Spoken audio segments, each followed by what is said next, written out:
Egypt is one of the most important nations in our world, and it's also one that has one of the richest histories. Join us as we explore a brief history of ancient Egypt.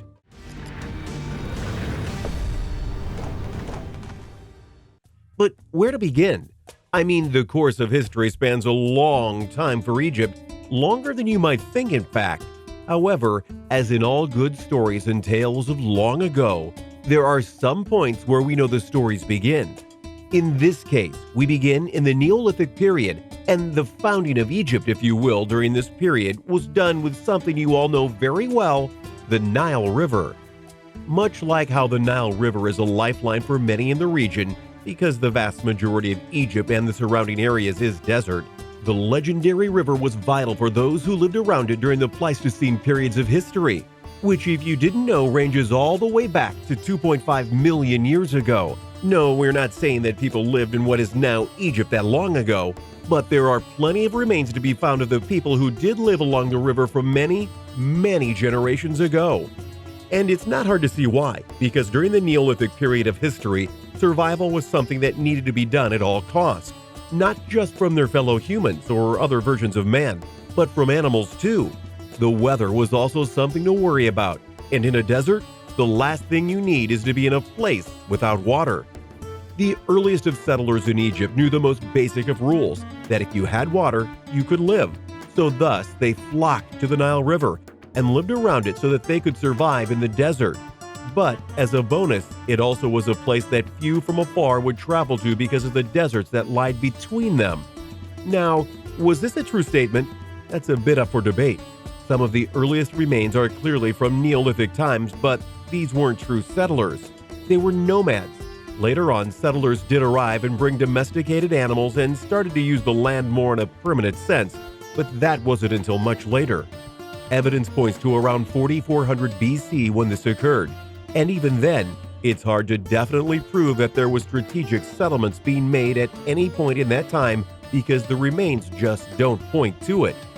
This is also backed up by what we know about Africa as a whole during some of the more recent parts of history, like how the Sahara was born, making the northern African lands more uninhabitable.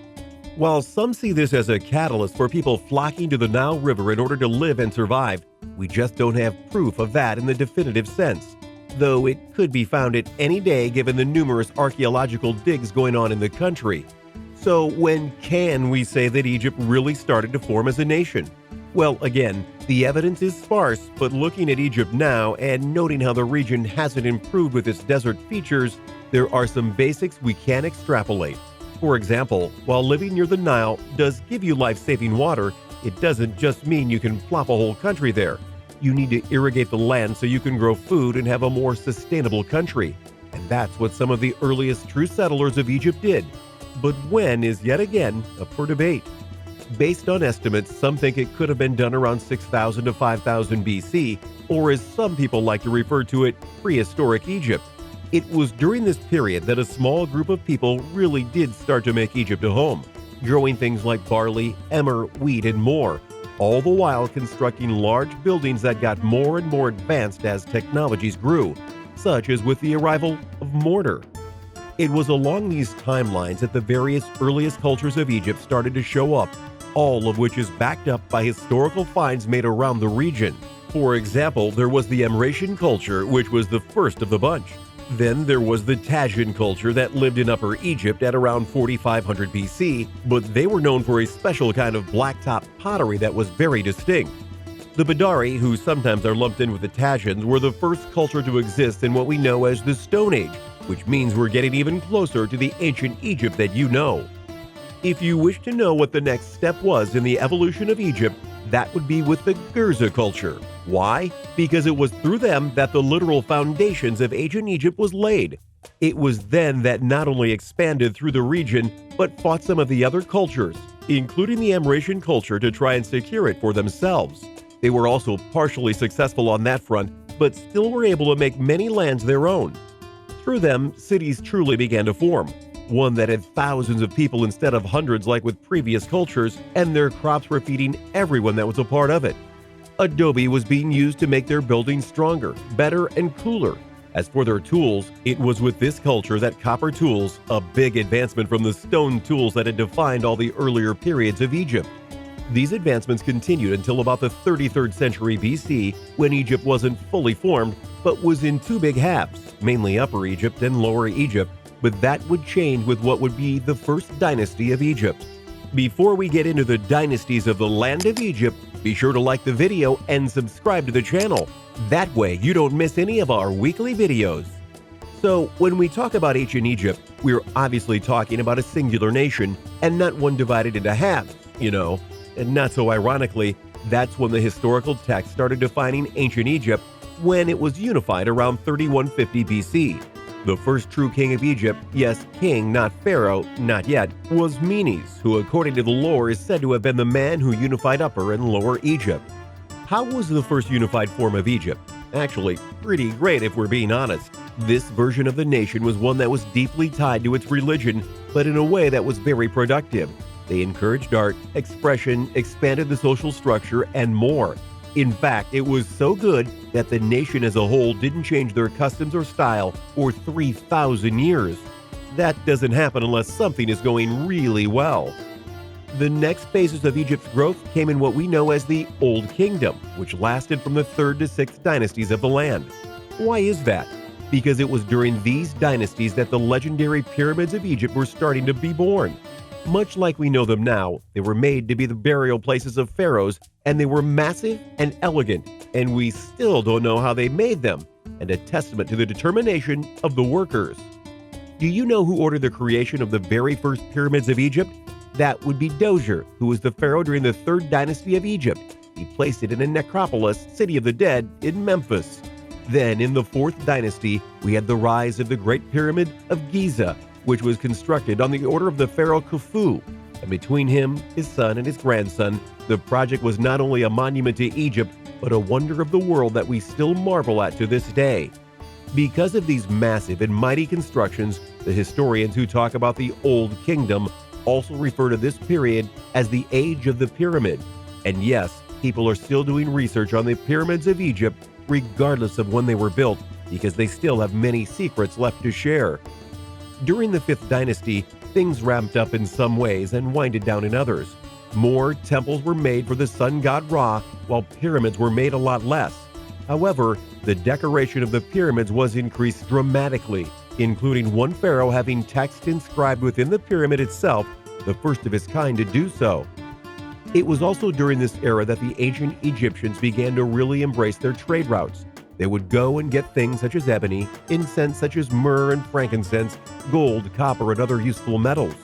Furthermore, they started to explore the seas near their home, and trade routes down the Nile opened up as well.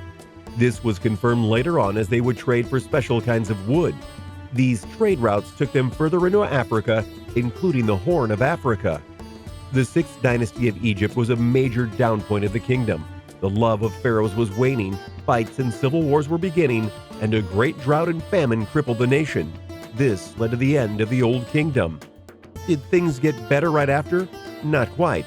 In fact, many squabbles over power and trying to survive led to the rebirth of Upper and Lower Egypt, each with their own pharaoh and claim to the throne. Another war broke out to see which reign was superior, and in the end, Egypt was reunited under Mentuhotep II, the first pharaoh of the Middle Kingdom, part of ancient Egyptian history. The Middle Kingdom is a bit of an odd duck compared to some of the other parts of Egyptian history. For example, during the various dynasties that define this period, there were a lot of capital city changes, including new cities being built just so that the pharaoh could rule there. What's more, not unlike what happened before the Middle Kingdom, the region was hit with things like droughts. The Nile wasn't producing as much water as usual, and the growing nation was exceeding what it had for food supplies. Due to this, by about 1815 BC, things were once again on the decline for Egypt, and another intermediary period went into effect. After new leaders arose and changes were made to Egypt, the new kingdom came about, and with the 18th dynasty, Egypt was back as one of the most important powers in the region. What's more, the new kingdom is likely where you know most of your Egyptian history, such as with certain pharaohs who ruled like King Tut. It was also during this period that Egypt had its first female pharaoh, and no, it wasn't Cleopatra. She came later. The first female ruler of Egypt was Hatshepsut, and she ruled Egypt for 20 years to great effect. Eventually, through a very weird and convoluted series of events, Egypt would get one of its most famous set of leaders, Ramses I and his son Seti I, who helped bring power and glory back to Egypt after the events that almost sent it spiraling back down. Ramses II, also known as Ramses the Great, came next and led Egypt to glory for 67 years, which was an incredibly long reign when you consider how short some of the pharaoh's time on the throne was. Despite his greatness, Egypt's empire that had been formed again began to decline. It was due in part to weather. What is it with the climate killing Egypt? But also because they reached too far and their many wars started to wear on them. What followed after that were many new periods of history, and not exactly in the way that Egypt proper would have wanted it to go down, mainly because they found themselves at the mercy of other kingdoms, such as the Babylonians, the Persians, and more. They were conquered many times and had numerous rulers as a result, including having Alexander the Great rule them in a certain way. Then, of course, there was the Ptolemaic dynasty, which would lead to the rise of Cleopatra, who is revered as one of the most clever women ever to reign in the world, and maybe the most beautiful, though history now thinks she might have been ugly. Who knew? Through her use of power and cunning, she helped keep her enemies at bay, including her own family who tried to steal power from her, brought Rome into the fold in a way that would let her keep power. Hint, she loved both Caesar and Mark Antony. Yep, and she helped Egypt excel in the ways that they did in the olden days through culture, writing, and more. She later killed herself when the man who would be known as Caesar Augustus fought against her, as she refused to be captured and dragged around Rome, which was tradition, as a prize. Her and Mark Antony were buried together, but no one is sure where, a mystery that truly does continue to this day. With her death and subsequent domination by Rome, the last dynasty of ancient Egypt ended. Not that Egypt ended, far from it. Egypt is still alive and has had a lot of history added to it since then. There are still some problems like droughts and the weather of the desert, but it's still there. It's a major tourist destination because of pyramids and tombs and other artifacts, not to mention it being a place of history where so many things are being uncovered every single year. Egypt has a long and storied history, and their ancient days very much help define who and what they are now. Thanks for watching, everyone. What do you think of this history lesson of ancient Egypt? Were you surprised by how far it went? What were some of the things you learned that you didn't know already about Egypt? Let me know in the comments below. Be sure to subscribe, and I'll see you next time on the channel.